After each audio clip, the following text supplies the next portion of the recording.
Heç fikir vermisinizmi? Nədən çox qorxursunuzsa, o başınıza gəlir.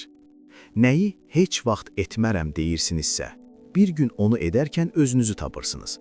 Və ya əksinə, bir şeyi ürəkdən, şübhəsiz istəyirsiniz və bir gün o şey ayağınıza gəlir.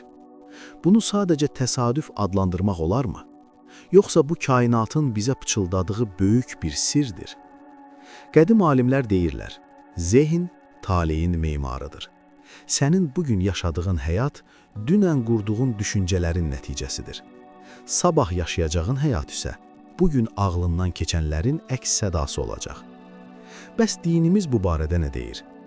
Peyğəmbərimiz sallallahu aleyhi və səlləm və İmam Əli əleyhissalam əsrlər öncə bu sirri bizə necə izah ediblər?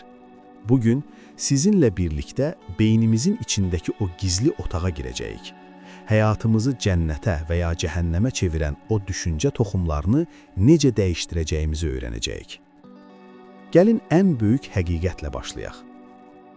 Allah-u Teala qüdsi hədisdə buyurur, mən qulumun mənim haqqımdakı zənni yanındayam. O məni necə düşünərsə, mən ona elə davranaram. Bu cümlənin ağırlığını hiss edirsinizmi, əziz dostum? Yəni, Rəbbim buyurur ki, əgər sən məni cəzalandıran, qəzəbli, işləri çətinləşdirən kimi düşünsən, həyatında ancaq çətinlik və cəza görərsən. Yox, əgər sən məni Rəhman, Rəhim, ruzi verən, qapıları açan kimi düşünsən, mən sənin üçün elə olaram.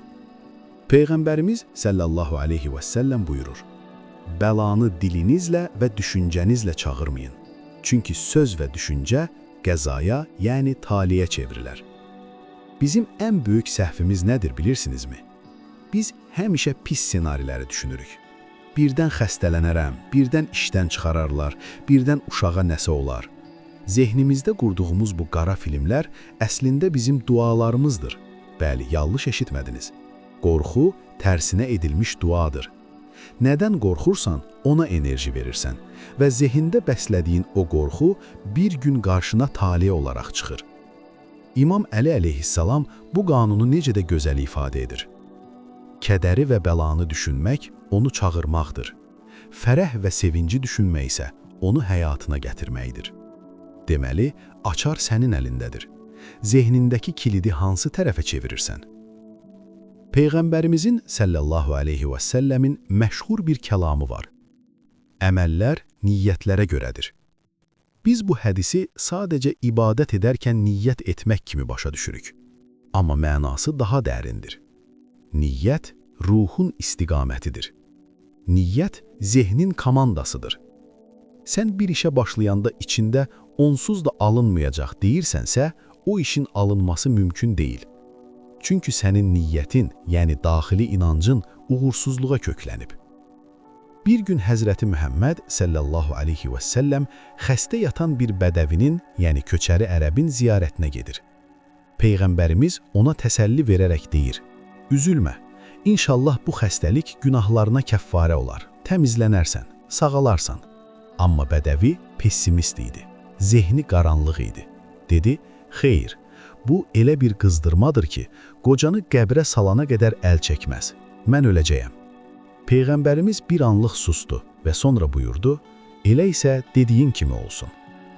Baxın, Peyğəmbər duası belə insanın öz mənfi düşüncəsini dəyişdirə bilmədi. İnsan öz dili və zehni ilə öz hökmünü verdi. Sən öz haqqında nə düşünürsən? Mən bəxtsizəm, mənim üzüm gülməz deyənlərdənsən. O zaman bil ki, kainat sənə baş üstə deyir və sənə bəxtsizliyi gətirir. Taleyini dəyişmək istəyirsənsə, əvvəlcə cümlələrini dəyiş. Həzrəti Əlinin hikmət xəzinəsində bu mövzu ilə bağlı elə sözlər var ki, müasir psixologiya bunu yeni kəşf edir. İmam Əli əleyhissalam buyurur, qorxduğun şeyin içinə gir. Çünki ona görə gözləmək və qorxmaq o şey özündən daha qorxuludur. Burada böyük bir sir var. İnsan qorxduğu şeydən qaçdıqca onu böyüdür. Zehnində onu divə çevirir. Amma Allah mənimlədir deyib qorxunun üstünə gedəndə, o qorxu sabun köpüyü kimi yox olur. Yenə Mövla Əli buyurur, ümidin ən az olduğu yerdə ən çox ümidli ol. Çünki Musa Peyğəmbər od almağa getdi, Peyğəmbərliklə qayıtdı. Zehnindəki məhdudiyyətləri qır. Mən kasıbam, mən bacarmaram demə. Allahın xəzinəsi sonsuzdur. Sənin zehnin o xəzinədən su götürdüyün qabdır. Qabın nə qədər kiçikdirsə, yəni düşüncən nə qədər dardırsa, payın o qədər az olar. Qabını böyüt. Hüsnü zənnini genişləndir. İmam Əli əleyhissalam buyurur: Gözəl düşün ki, gözəl qismətin olsun.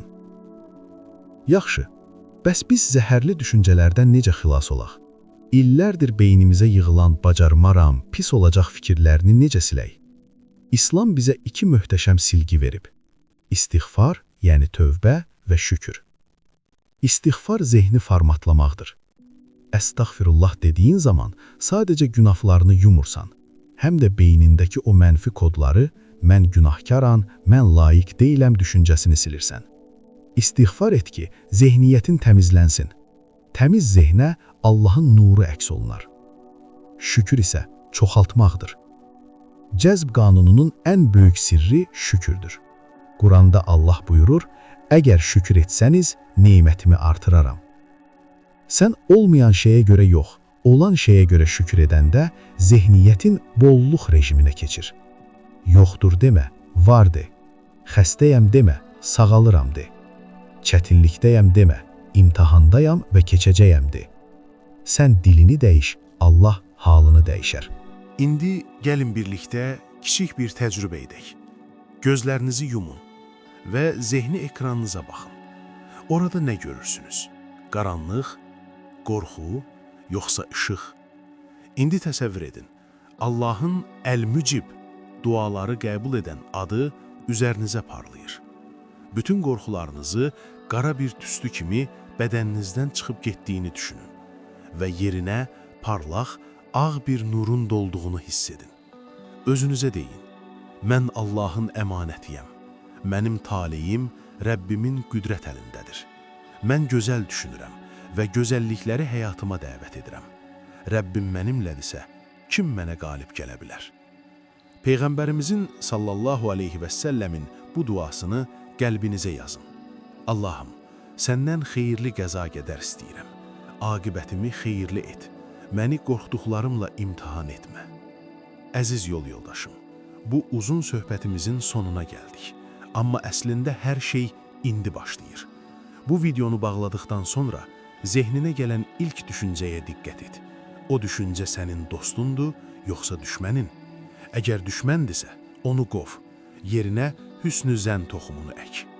Unutma, tale göydən düşən bir daş deyil. Tale sənin zehniyyətinlə Allahın qüdrətinin görüşdüyü yerdir. Sən pəncərəni təmizlə ki, günəş içəri girə bilsin.